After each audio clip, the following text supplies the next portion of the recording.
चुनावों के बीच supreme court ED पर बरसा है, यानी कुछ गंभीर सवाल पूछे हैं। और देखिए, सवाल यह है कि क्या अब चुनावों के बीच केजरीवाल को जमानत मिल जाएगी, उनको बेल मिल जाएगी। और चुनाव वाले दिन आज 7 मई है और तीसरे चरण की वोटिंग चल रही है देश में। अब उस दिन ही सुप्रीम कोर्ट में बवाल हुआ है। रिमझिम के 5 पॉइंट्स में देखिए सुप्रीम कोर्ट ने ईडी से क्या क्या कहा और कौन कौन से गंभीर और बड़े सवाल पूछे। दूसरा, केजरीवाल के वकील सिंघवी की क्या दलीलें थी। तीसरा, ईडी की तरफ से क्या क्या सामने आया है। चौथा, केंद्र के वकील ने क्यों विरोध किया है, किस बात का विरोध किया है। और पांचवा, कि आखिरकार ये पीएमएलए का सेक्शन 45 क्या है, जिसके आधार पर केजरीवाल को बेल मिल सकती है चुनावों के बीच में।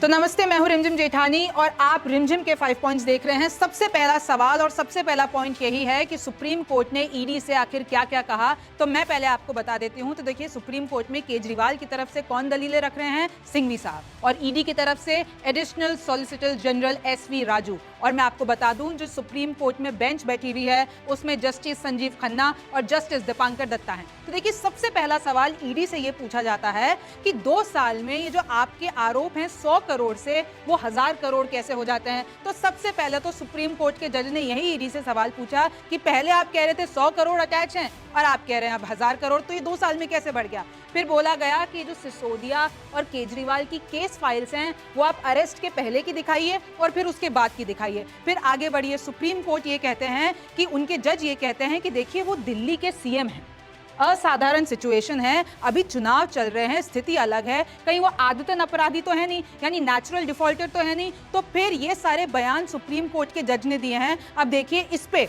केंद्र के जो वकील हैं तुषार मेहता, एसजी मेहता, वो कहते हैं कि देखिए जज साहब, ये उदाहरण गलत जाएगा लोगों के दिमाग में कि अगर वो मुख्यमंत्री है तो उनके लिए कोई अलग कानून थोड़े हैं। आम आदमी और मुख्यमंत्री के लिए एक ही कानून होगा ना। और अगर हम इस आधार पर उनको बेल दे देते हैं क्योंकि वो कोई पॉलिटिशियन है, क्योंकि वो सीएम है और क्योंकि वो नेता है, तो ये तो गलत संदेश जाएगा। देखिए, वो ये कहते हैं केंद्र के वकील कि इस वक्त उनको प्रचार ज्यादा जरूरी है, उनको प्रचार की याद आ रही है। नेताओं के लिए क्या अलग लॉ है क्या। तो देखिए, केंद्र के वकील एसजी मेहता का कहना है। फिर इस पे सुप्रीम कोर्ट ये कहता है कि देखिए, चुनाव हर 5 साल में एक बार होता है, so we don't appreciate this, हम इसकी सराहना नहीं करते हैं। फिर आगे देखिए, फिर मेहता ये कहते हैं, जो केंद्र के वकील हैं, वो ये कहते हैं कि ये 9 समन दिए गए वो ये मानते नहीं हैं। गलत संकेत जाएगा भाई साहब कि अगर आप मुख्यमंत्री के लिए लॉ बदल देते हैं या उनके लिए कोई एक्सेप्शन कर देते हैं। तो ये मेहता का कहना था। अच्छा, फिर इस पे सुप्रीम कोर्ट ये कहता है कि चलो मान लिया, हम केजरीवाल साहब को बेल दे भी देते हैं, तो लेकिन अगर ये आधिकारिक काम करने के लिए सीएम ऑफिस पहुंच गए तो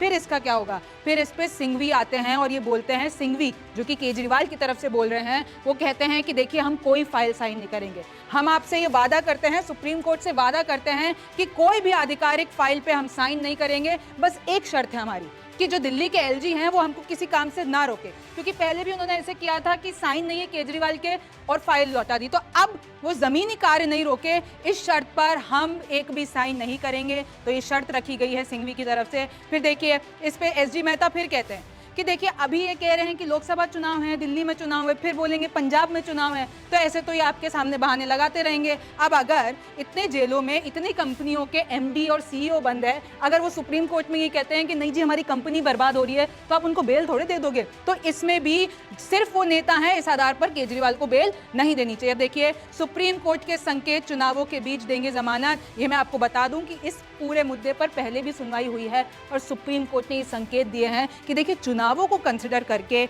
हम केजरीवाल को बेल दे सकते हैं। देखिए, चुनाव नहीं होते तो अंतरिम जमानत सवाल ही नहीं था। अभी यही उन्होंने कहा सुप्रीम कोर्ट के जजेस ने कि अगर चुनाव नहीं होते तो बेल का अभी कोई सवाल ही नहीं उठता, क्योंकि अभी असाधारण सिचुएशन है, क्योंकि अभी चुनाव चल रहे हैं, तो हम बेल देना पूरा इस पे विचार कर सकते हैं। अब दूसरा सवाल देख लीजिए कि केजरीवाल के वकील सिंघवी की क्या क्या दलीलें हैं। मैं थोड़ा सा आपको और विस्तार में बताती हूँ कि मैंने आपको ये तो बता दिया है कि उन्होंने वादा किया है कि सीएम अगर बेल पे छूट जाते हैं तो कोई भी साइन नहीं करेंगे। बस एक शर्त है कि एलजी जमीन पर कोई काम नहीं रोके और ये ना बोलें कि साइन करेंगे तभी कोई काम नहीं होगा। तो ये एक जो है शर्त उन्होंने रखी। फिर बोला कि देखिए, जो 21 मार्च को केजरीवाल की गिरफ्तारी हुई थी वो बिना बिना कुछ बताए उनको गिरफ्तार कर लिया गया, ये गलत था। ईडी सीबीआई केजरीवाल के वकील सिंघवी कह रहे हैं कि देखिए ईडी सीबीआई को केजरीवाल ने जवाब भिजवाए थे, लेकिन 5 बार तो उन्होंने ही जवाब वापस नहीं बोला है। देखिए फिर उसमें उदाहरण देते हैं सिंघवी कि नायडू, शिवशंकर, ये जो शिवशंकर जो उड़ीसा वाला केस है, कि उनको भी तो बेल मिली है, नॉर्मल बेल मिली है, तो केजरीवाल को बेल देने में क्या दिक्कत है। और फिर यही वापस चीज रिपीट कर रही हूं कि उन्होंने कहा आधिकारिक कोई साइन नहीं करूंगा। और वैसे भी अगर मैं बाहर निकलता हूं, ये केजरीवाल की तरफ से सिंघवी कह रहे हैं, अगर केजरीवाल बाहर निकलते हैं तो पूरे देश की जो नजर है उन पे होगी और खास तौर पर ईडी की होगी, कोर्ट की होगी, तो कैसे कोई घपला हो जाता है। तो इसलिए इनकी पूरी ये वो पूरा जो डिमांड कर रहे हैं कि हमको बेल दी जानी चाहिए चुनावों के बीच में। अब तीसरा ये बहुत ही महत्वपूर्ण पॉइंट है कि ईडी की तरफ से क्या क्या सामने आया है और ईडी की दलीलों को कोर्ट ने कैसे काउंटर किया है। तो देखिए सबसे पहले ईडी ये कहती है कि देखिए इनका जांच में नाम सामने आया है। जब हम क्वेश्चन कर रहे थे तब केजरीवाल का नाम सामने आया। शुरुआत से तो दिल्ली एक्साइज पॉलिसी जो पूरा शराब घोटाला है उसमें हमने डायरेक्ट तो इनको अप्रोच नहीं किया, जब जांच में इनका नाम सामने आया तब जाके हमने पूरी इनकी जांच शुरू की और फिर इनकी गिरफ्तारी हुई है। और इन्होंने ये भी बताया है कि 23 फरवरी 2023 यानी पिछले साल बुच्ची बाबू ने जो कमेंट दिया था, जो बयान दिया था, उसके आधार पर केजरीवाल से क्वेश्चन किया गया था। अब इस पे सुप्रीम कोर्ट क्या कहता है देखिए कि देखिए ठीक नहीं है ईडी जैसी जांच एजेंसी के लिए कि 2 साल से ये जारी है आपकी जांच और अभी तक आप कुछ पता ही नहीं लगा पा रहे हो। 2 साल हो गया, आखिरकार ऐसा क्या है जो अनअर्थ यानी जो जिसका खुलासा नहीं हो पा रहा है, ये सुप्रीम कोर्ट का कहना है। अच्छा, इस पे फिर ईडी क्या कहता है कि देखिए जरूरी नहीं है कि गवाह सब कुछ सच ही बताए।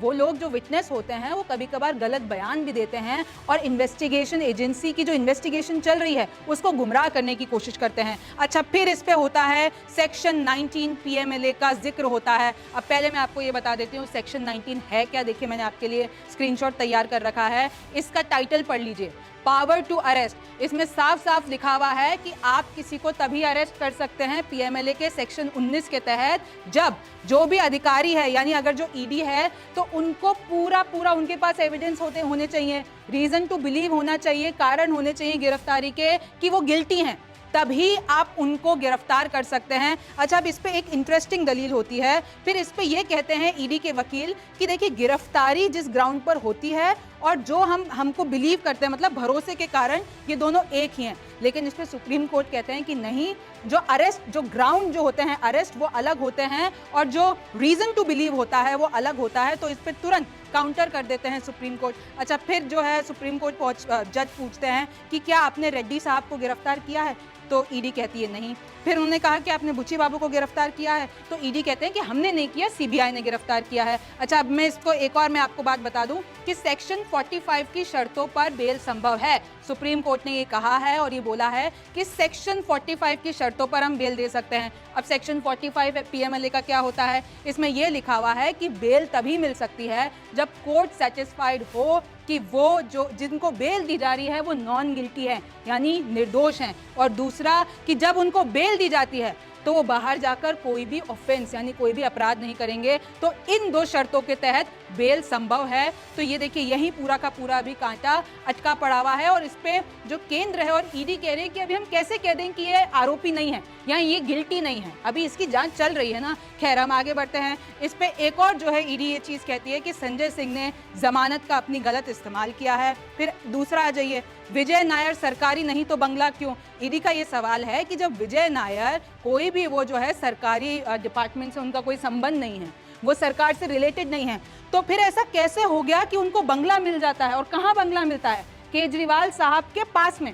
यानी ये देख लीजिए कैलाश गहलोत का जो घर है जो सीएम के करीब है, वो माफ कीजिएगा, वो वाला बंगला विजय नायर को मिल जाता है। तो देखिए ये पूरा जो मामला है इसका जिक्र किया गया और विजय नायर को भी बेल नहीं मिली थी, ये ईडी ने पॉइंट आउट किया। अच्छा, फिर इस पे एट लास्ट सुप्रीम कोर्ट ये कहता है कि देखिए हम थोड़ा वक्त दे देते हैं, 9 मई तक हम इस पे सोच विचार करेंगे या फिर अगले हफ्ते हम इस पे फैसला देंगे। सुप्रीम कोर्ट का ये कहना था।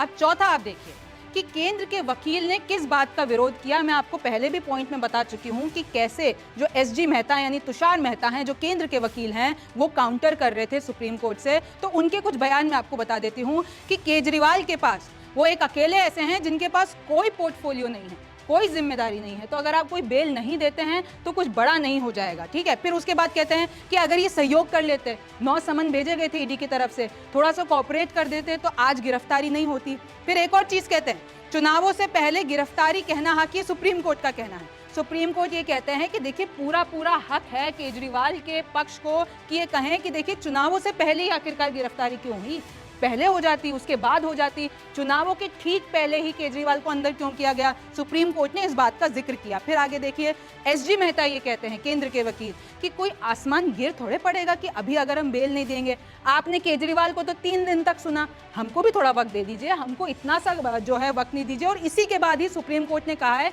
कि ठीक है, वक्त दिया 9 तारीख तक या फिर अगले हफ्ते हम इस पर सुनवाई करेंगे। फिर देखिए ये बात जो मैं आपको बता रही थी, केजरीवाल को 3 दिन सुना गया, तो केंद्र ने भी, ईडी ने भी अपनी तरफ से बोल दिया कि चलो ठीक है, तुमको भी वक्त दिया जाएगा। फिर इस पे जो एसजी मेहता हैं वो एक सवाल उठाते हैं कि ये लोग कह रहे हैं कि हम साइन नहीं करेंगे, तो कौन सी ऐसी सरकार का काम होता है जो बिना साइन के संभव होता है, तो आखिरकार ऐसा कैसे संभव है। फिर आगे आ जाइए, लोकतंत्र हक है तो फिर खाना भी है। इसमें एक सार्कास्टिक कमेंट करते हैं केंद्र के वकील एसजी मेहता।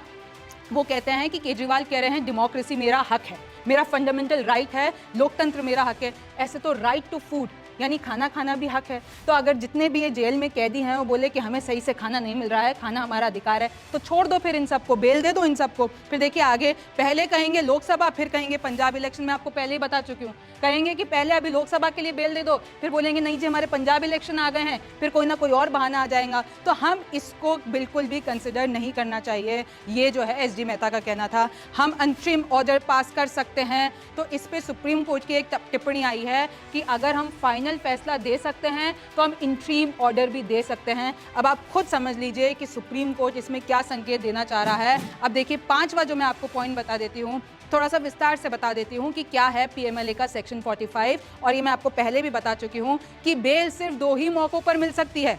एक तो कोर्ट की संतुष्टि कि वो आरोपी निर्दोष है, और दूसरा बेल मिलने पर कोई अपराध ना हो कि अगर आपको छोड़ दिया जाए तो कहीं आप ऑफेंस ना कर लो। तो ये होता है सेक्शन 45, जिसके आधार पर या तो बेल मिलेगी या फिर नहीं मिलेगी। तो देखिए, उससे पहले कि मैं शो खत्म करूं, आपको एक और अपडेट दे देती हूं कि दिल्ली के राउज एवेन्यू कोर्ट ने केजरीवाल की जुडिशियल कस्टडी 20 मई तक के लिए बढ़ा दी है। अब आगे क्या होगा ये तो वक्त बताएगा। 9 मई को क्या होता है, अगले हफ्ते क्या होता है, सब कुछ हम आपके सामने रखेंगे। तब तक के लिए आप न्यूज़ 24 देखते रहिए, रिमझिम के 5 पॉइंट्स देखते रहिए। मैं हूँ रिमझिम जेठानी, फिर मुलाकात होगी।